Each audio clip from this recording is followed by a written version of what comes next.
Hey, what's going on, good people? It's Gardner Douglas, your Oyster Ninja. I'm here with the world famous here. World famous guys. Mr. Michael Kelly. How's it going, man? How's it going? Not too It's bad. going. So Mr. Nice Kelly to here join is you. from. Say again. Nice to join you. Well, thank you. Yeah. As you can see from Mike's fleece sweater here from the world famous Kelly's Oysters. Yeah. So So um so we're on the west coast of Ireland. We're just about 20 minutes south of Galway City, but we're right in the middle of Galway Bay. So that's where we're operating out of. Um so Galway is like in the right in the middle of the west coast. So right along the Wild Atlantic Way. So that's where it is.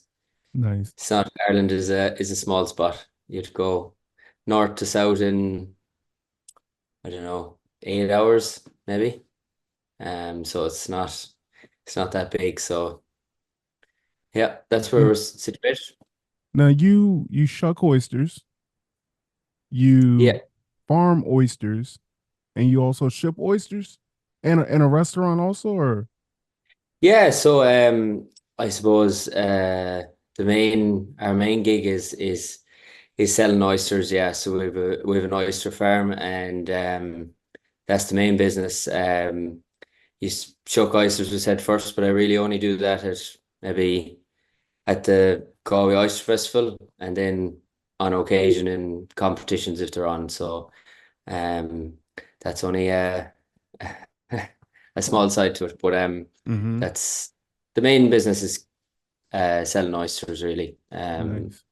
So we've been at it. The business was started by my grandfather back in the 1950s. Um, he would have all his brothers and sisters were immigrating, and he wanted to stay around Galway and make a living out of that. So what was happening at that time was all the wild native oysters were being fished up and sold out to France and Spain and these places. And he decided that he'd sell them as his own Kelly Galway oysters. So he was working with the fishermen and holding them in his own oyster beds and then packing them to for wholesalers and for restaurants. So started small and um 3 generations later we're still going. So yeah, that's So is your grandfather still living? no, he passed away there during COVID. So Oh, wow. Sorry to hear that, yeah, man. yeah. So he passed away during COVID. It was strange times, I suppose, for everyone, funerals and things like that. There wasn't much of an occasion, but I know he had a good and enjoyable life. He done a lot with it. So yeah, I think he was 86 or something. So good age. Right. Yeah, good age, good age. Well, it's never good age, but I understand what you're Yeah. saying. Yeah, yeah. Um, I suppose it's the thing we say in Ireland. Suppose a good um, what'd you say? it's just a turn of phrase in Ireland, I suppose. Okay. Yeah. So, man, I'm just thinking about starting an oyster farm in the 50s and now it's 2024. And that just sounds like a lot of changes. Did he ever talk about like the changes that he I guess felt like the big differences? Yeah, I suppose like there was so I suppose when he was starting there was only the wild native oyster. And then when the demand got more there was a bigger demand for oysters so that with all wild species there's only a certain amount. So then they introduced the oysters from the Pacific Ocean and local farmers started growing Pacific oysters in the bag and trestle method, I suppose, and that's meeting demand of oyster sales currently, I suppose. But I suppose his changes were, yeah, I suppose you're like machinery, technology, everything has improved so much in what 70 years. Even like grading machines, a lot of it would have been hand grading at the start. Um, Whereas now you can have machines that'll grade a ton of oysters in an hour. So like it's yeah, technology. all that side of it wasn't in it. I suppose when he was starting, you hadn't traceability, you hadn't as much that side of it, health and safety, Mm-hmm. not health and safety, but I suppose health side of it, Right. traceability and but yeah, it changed a lot over the years. You probably always have to be able to change as well as you can't be. Things are always oysters are. There's always something that the mortality is different ways of farming them.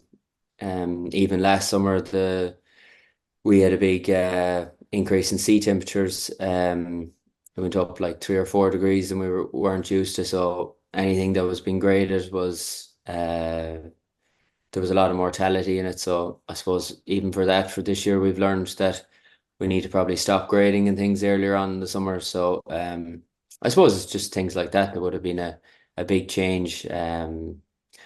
Probably the biggest change is oysters. Probably, I suppose when he started selling them, they were all very to high end markets. Whereas we probably noticed in the last 10, 15 years, oysters. Well, I suppose in Ireland, maybe not so in America. It's probably become more of a not a common, maybe isn't the right word, but maybe middle class. Any kind of eating Mm. shellfish side of it, but yeah. So loads of changes, I'm sure, over over that 70 years, trying to keep with So the time. Things.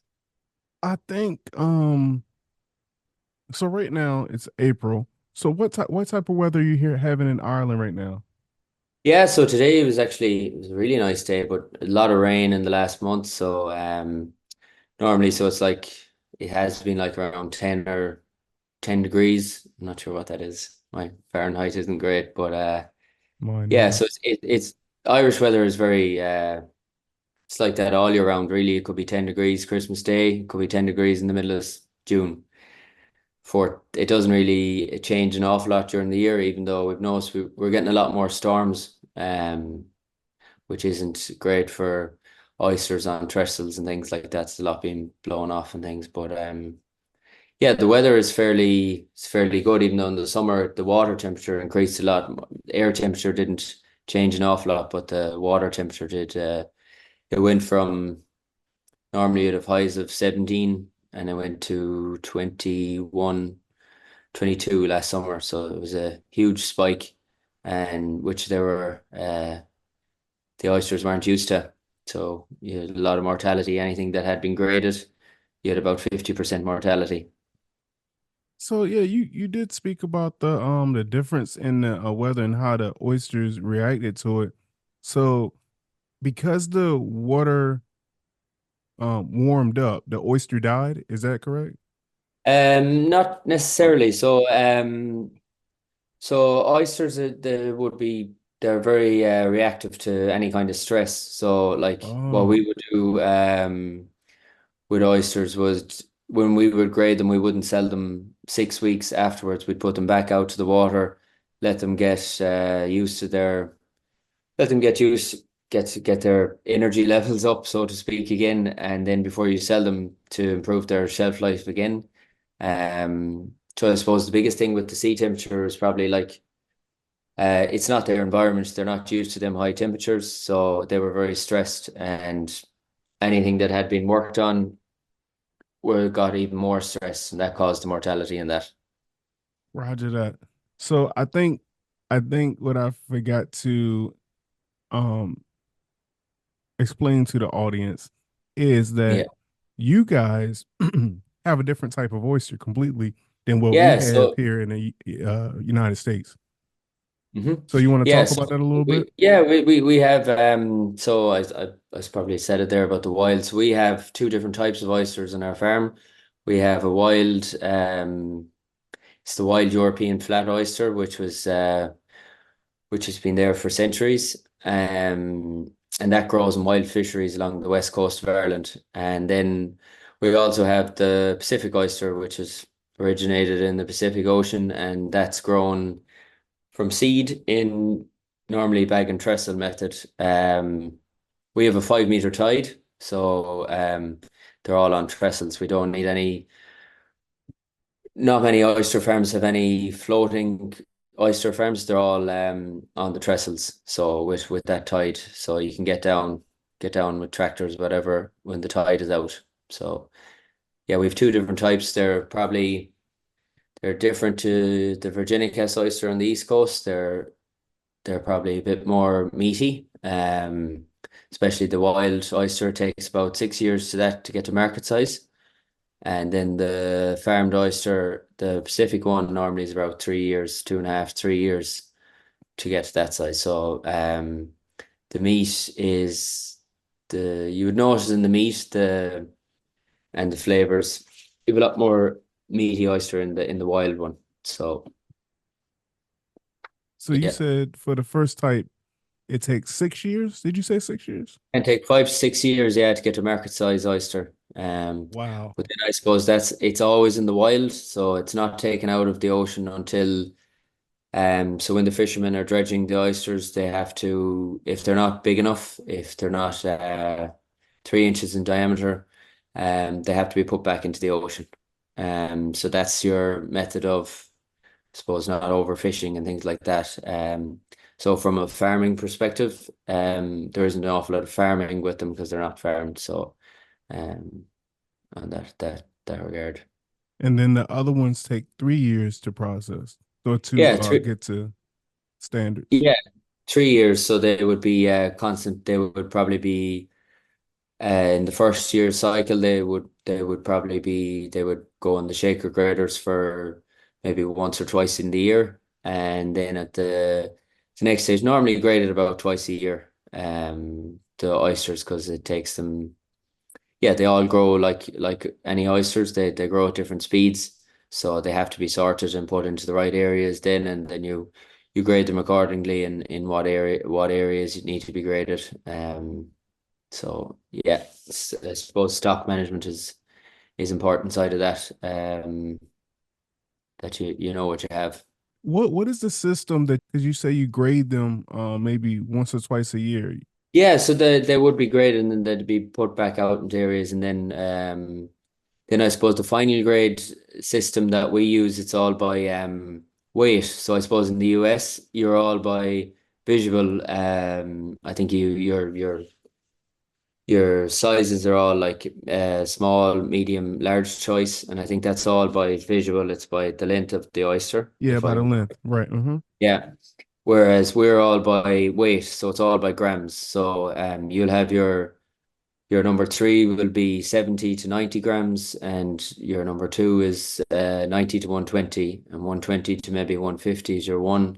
And then you'll have a number four maybe as well, if depends on the market. But mainly twos and threes are our main sellers. You don't really like to let them go at you. You want to have them try and sold before they get to number ones. Mm-hmm. Because they're getting too big, and you trying to find markets for them at that size. So it's that's why the importance of grading and knowing what you have in stock, because you want to be able to sell them in order of what you have, because they'll stay growing. So yeah. Now, on oyster shipping, like, do you guys have restrictions on where you can and cannot send your oysters?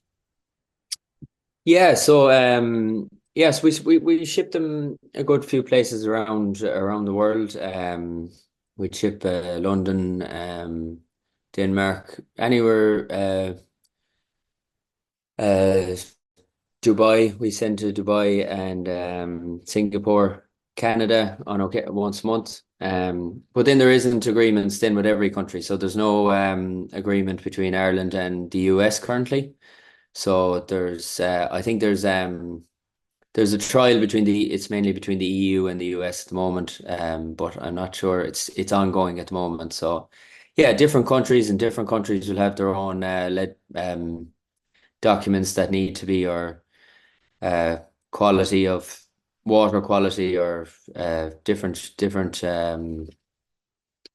like that. So you have to try and keep up with all their paperwork and that side of things. That sounds like a lot.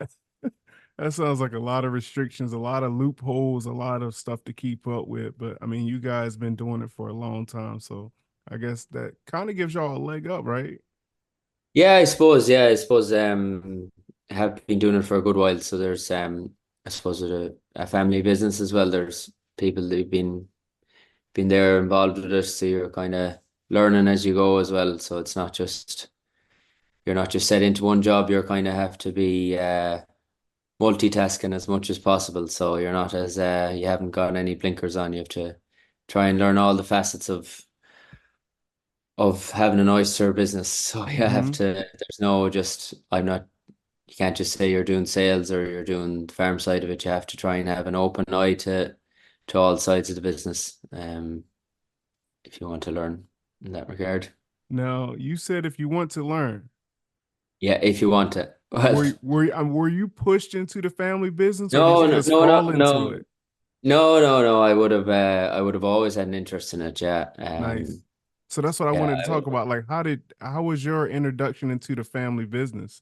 I'm sure you were out there yeah. young.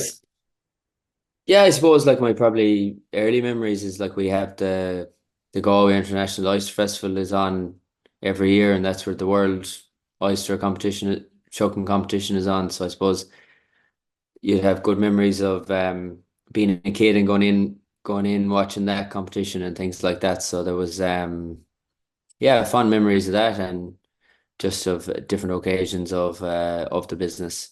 I suppose that's where I got interested and I kind of always wanted to be involved. So yeah, no, What was your first I guess job in the business? Like, did they put you out on an oyster farm? Did they yeah. have you Uh, bagging? Like, what?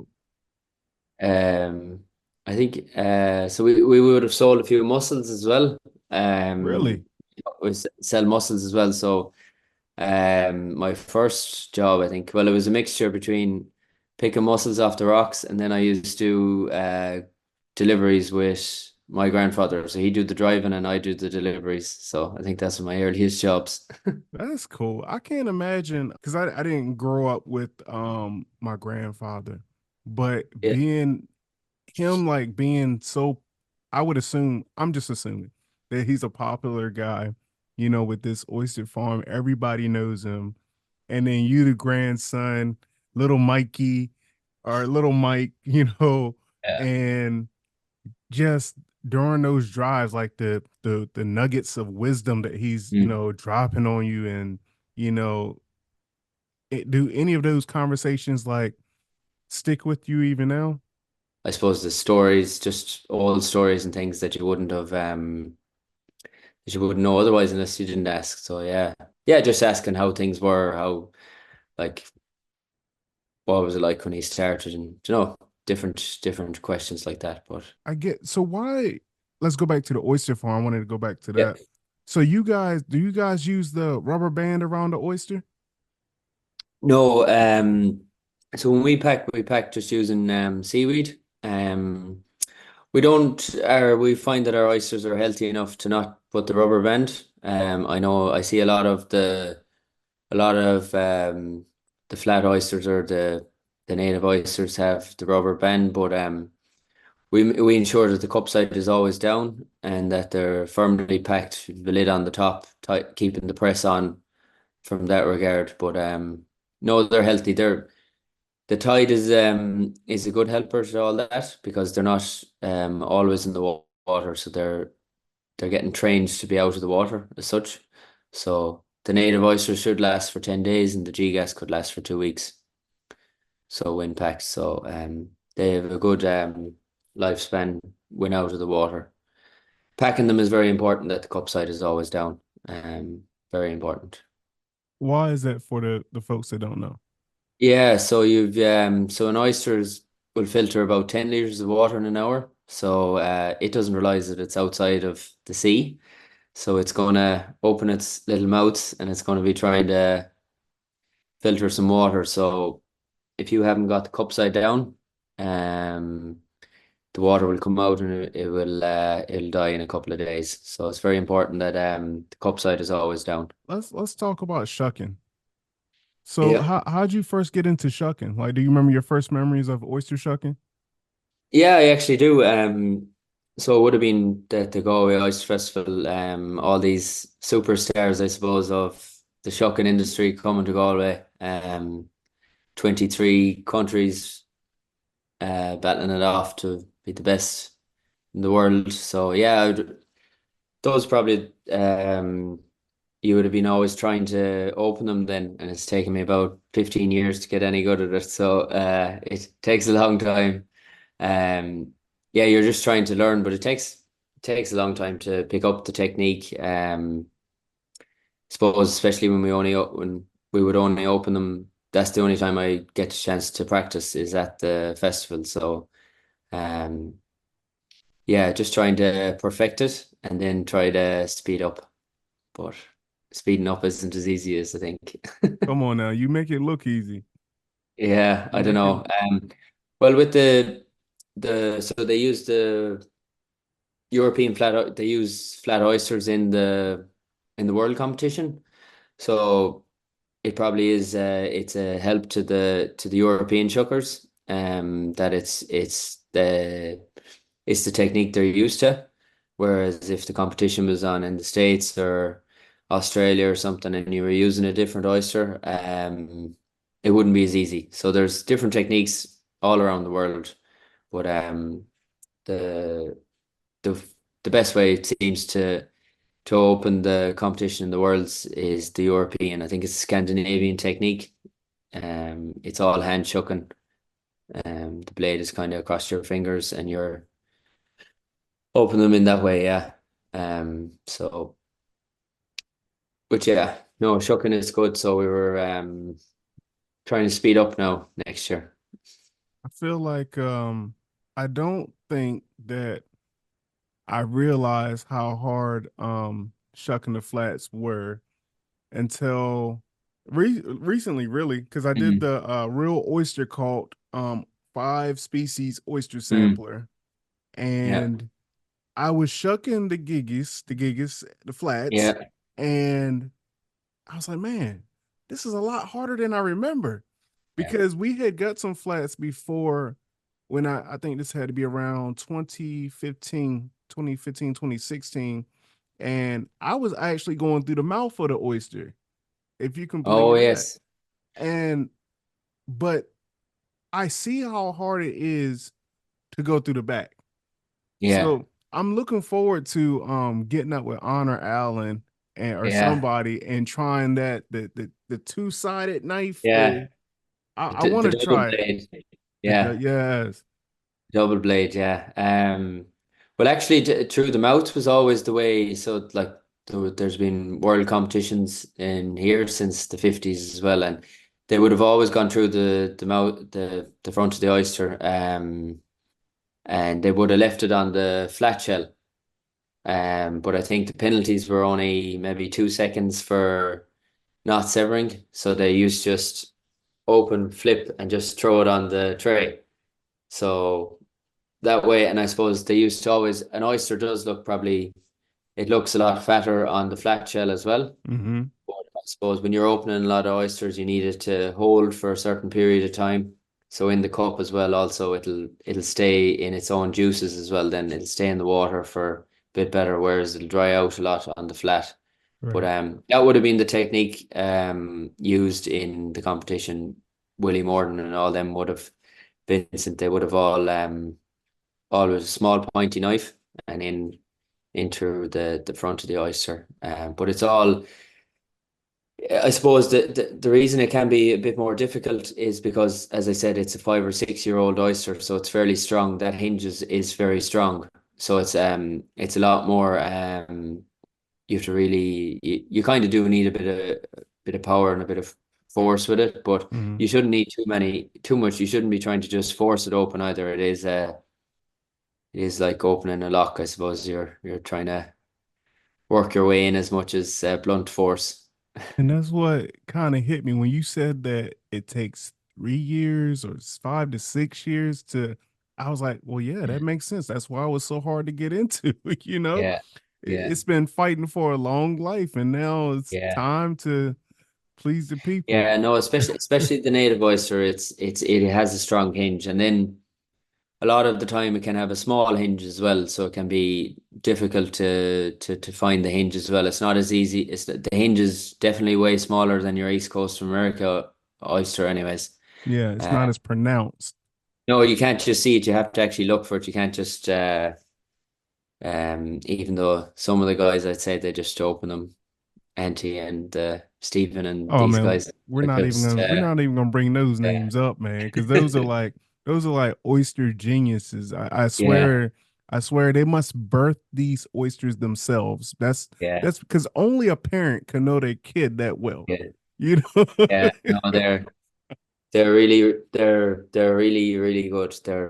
They'll be hard beat by anyone. And then in the European final, then I was delighted that I got into the European final, Mhm. because the three guys that were ahead of me were all the last three world champions. So it was a nice thing to get into, but still a good bit behind the three of them. But But you got tried best to try presentation, to right? try. Yeah, that was a nice honor. Yeah, Yeah, I suppose when I'm not the fastest, that's probably the best prize I can get. So right. yeah, so best presentation is I'm not sure, is that in every competition, or are you familiar with it?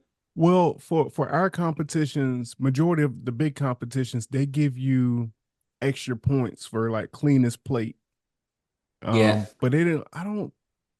It might be a couple that actually give you like, hey, you had the best plate, best presentation. yeah. Yeah, so the way there's actually kind of a point structure, so it's you have to have your 30 oysters, they have to be in straight lines of normally six down, five across, and then they picked in the best looking oyster. So you could probably still have a lot of penalties and get it if you didn't sever them or something like that. But normally it will be the same as the person with the least penalties. That's normally how it works. But they pick the presentation before they look for the penalties. So when the trays come in, all the trays are in a line, and then they pick, and it's out of 30.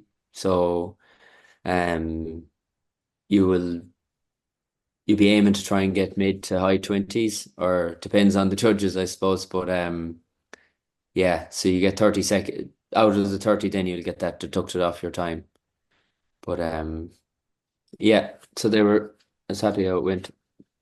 So let me just. I always talk to when I talk to competitive oyster shuckers, even though you say you don't really shuck that much, only during competitions.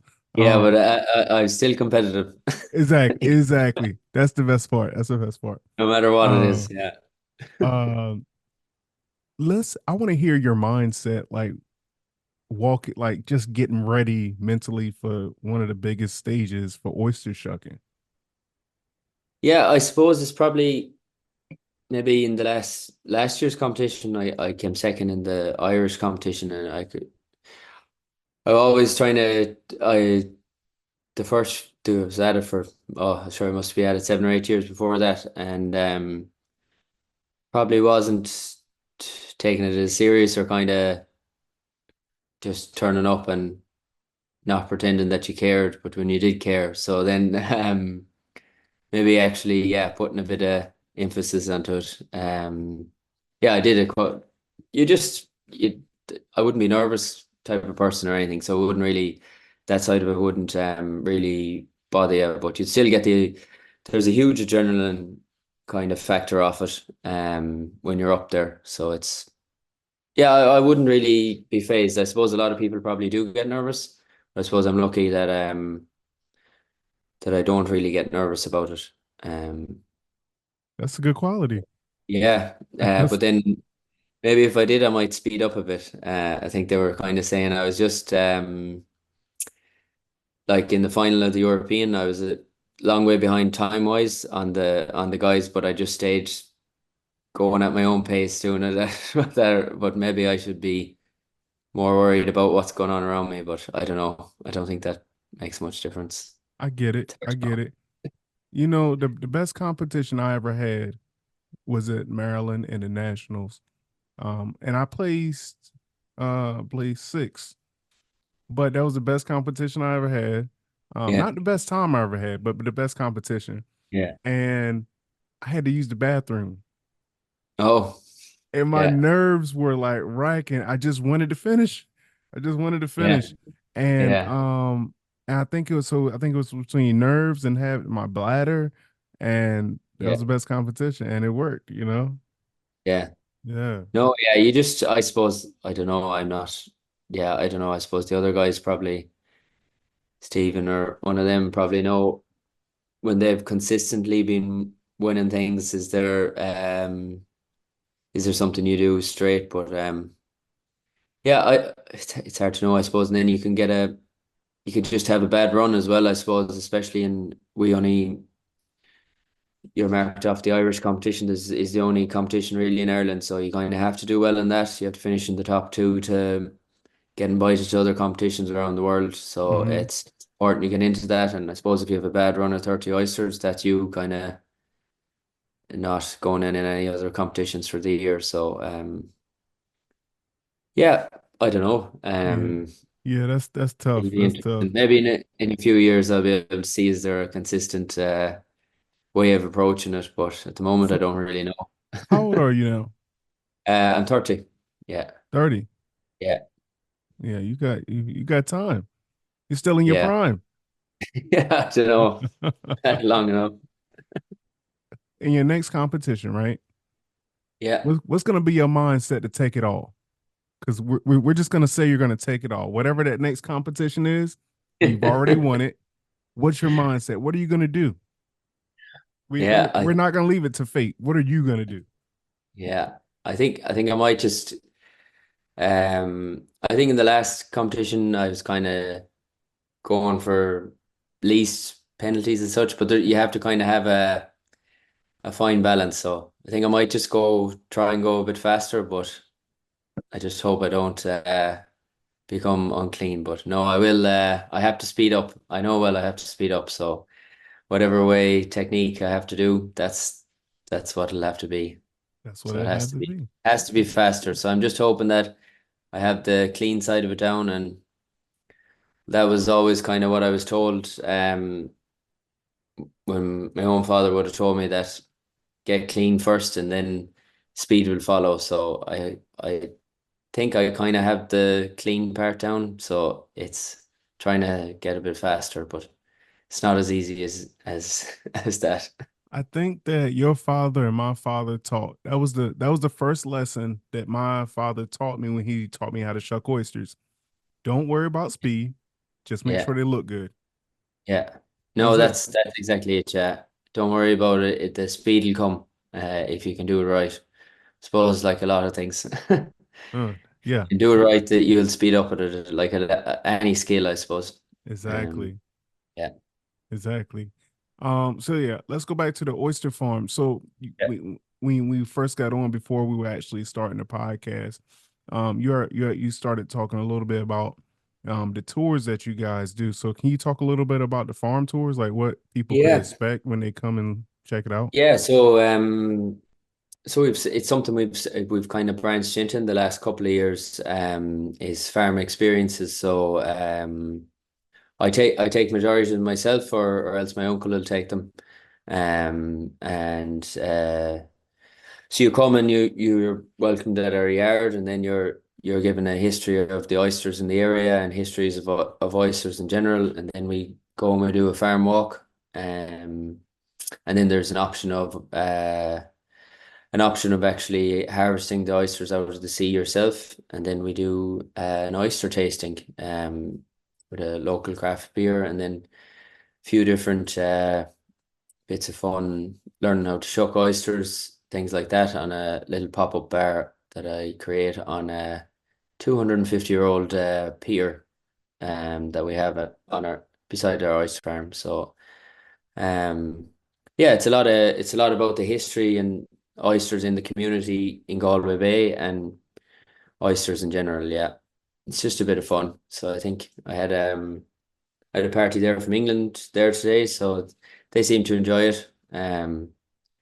We did a few little bits of fun, a whiskey mist and a You gin. said whiskey mist. Yeah. Come on, what's So that? What is that? yeah, I think Is that just like I a spray? yeah. So you put it in. You put a whiskey into whatever your whiskey of choice, and you put it into your little spritzer. You put it on your oyster and see what compares with it. So I like yeah, that. we have a few different novel kind of things like that that we like to try with the oysters. So, but first of all, we'd always tell the customer that they should always try the oyster as it is, because if you go anywhere around the world and you try an oyster with Tabasco and lemon, they'll probably all taste the same. So yeah, or very similar. So it's very important that you actually taste what the actual oyster tastes like, and then you can try whatever you like on it then after that. So um, yeah. So it's a new side of it to the business, but the mainstay is still farming them and selling them is still the main side of the business. Um, There you go. that sounds like a fun tour. That sounds like Yeah. a real fun tour. So you and even get to dredge your own oysters. So like the oysters that the people not dredge, harvest, spring up, right? Yeah, so harvest them, yeah. So the ones that they harvest, can they eat those or do your Yeah, you can oysters? eat them. Okay, man, look, Yeah, you can eat them. All of the oysters we would sell though would have to go through the purification tanks. But uh, you can eat them.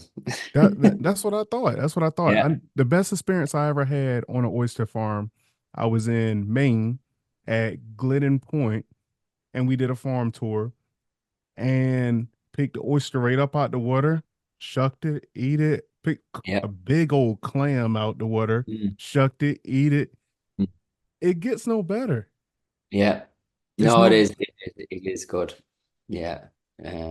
So yeah, no, it's nice, and I enjoy doing the experience as well, because I majority of people that come to the farm tours are actually interested in oysters, and they've had an oyster experience themselves, maybe somewhere else in the world, and it's nice to just talk about oysters and talk about everyone's experience with them. So you're always learning from that regard. So it's Hmm. good. So I know we've spent a lot of time on the oyster shucking, but you guys also do mussels and clams, right? Yeah, so we just work with so with the mussels, we work with a couple of mussel farmers, and we just we will take them off them, and then we will give them the tidal effect, because normally what happens with the with mussels is they're taken straight out of the ocean and then off the long lines and they're sold for market. So with our mussels, they get the tidal effect. So the tide comes up, it hardens them up and increases their shelf life. It's a bit extra labor, but yeah, that's all just for the Irish market mussels. So it's busy in the summertime, and then with the clams, we just work with one local fisherman as well, Willie Nolan, and he fishes up the clams and we just package them up. So we don't actually farm those, so to speak. Okay, it's a good partnership. Yeah. I believe it. Yeah. What do you like doing for fun when you're not fooling with these oysters? So I play a sport called hurling. I don't know if you've ever seen it. That's that's I, my other I'm about to look it hobby. up. You said Yeah. Harlan? Hurling, yeah. Oh, hurling. Hurling. Yeah. Come on, Uh, man. That looks yeah. aggressive. It's a bit aggressive, but toughens you up, yeah. So So yeah. what's the prim like what's the point of not point what it looks like lacrosse. It has a lot of bait. You got a ball, you got a bat. That's not a bat though, Yeah. right? What is it? Can you It's a explain? hurl. It's It's a hurl. Yeah, no, that's what it's called. Yeah, so it's an Irish game. But it's probably there's two Irish games. There's Gaelic football and then there's hurling, and they're the most popular sports in Ireland. So yeah, and then yeah, so you play here in your county in clubs, and then there's a county team, and that's fairly big, the county teams and stuff. So but the clubs, it's more like parishes and things like that, pride of your where you're from and things like that. But hurling is good. Yeah. And I actually I play as a goalkeeper. So that's my position. So you're kind of skilled. It Yeah. says hurling is the fastest game on the grass, the Yeah. most skillful game in the world. Furthermore, Yeah. you must have wrote this. You must have wrote Oh yeah, yeah. it. Second to oyster shucking. Second. Exactly. Yeah, no, it's Oh, that's great. it is, yeah, it's kind of a sport that you kind of have to be at when you're young.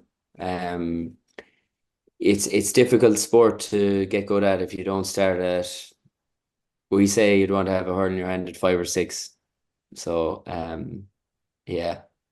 Imagine But that. yeah, it's very popular in this area. It's popular in a lot of Ireland. So like, and then the main stadium is like 80,000. So when the county teams play the finals, it's like 80,000. So it's the biggest sport in Ireland. So that and Gaelic football. So Yeah. yeah, no, so that's my that takes up all the time. You're a superstar, man. I don't You're a know. superstar. Come on, come on. Don't be modest. You're a superstar. No, Uh, I don't think so. Uh, wow. So yeah. what's the I guess have you ever won a championship? Like how does is it a Yeah, so championship? Is you that the goal? play Yeah, so you play with your club team in your local area, Hmm. and you try and yeah, you try and win your division. So we actually won our division last year, so we're promoted to the top division this year. So that's what you're aiming to do. You're trying to get up to your best level and try and win the senior division then. So yeah. All right. Sheesh. Yeah. Yeah. So how much practice actually goes into that? Yeah, so like you'd be training, or you could be going 3 or 4 times a week in a lot of the year. Yeah, So you so make wow. So you do that 3 to 4 times a week. yeah, yeah, in the evening time. Good Yeah, for you. Good for you, man. You're yeah. juggling is what we say. When you're Can juggling. while I'm able. I'll be long Right. enough when I won't. So while I can, I will. Okay. All right. Well, Yeah, man, I really appreciate you for taking time out of yeah. I your hope. hurling time and and fixing Yeah, time for the Oyster Ninja podcast. In the meantime, between time, where can people find you? How yeah. can they Sure. set up tours? Yeah. So it's like, I suppose we're on Instagram, Kelly Oysters, and then.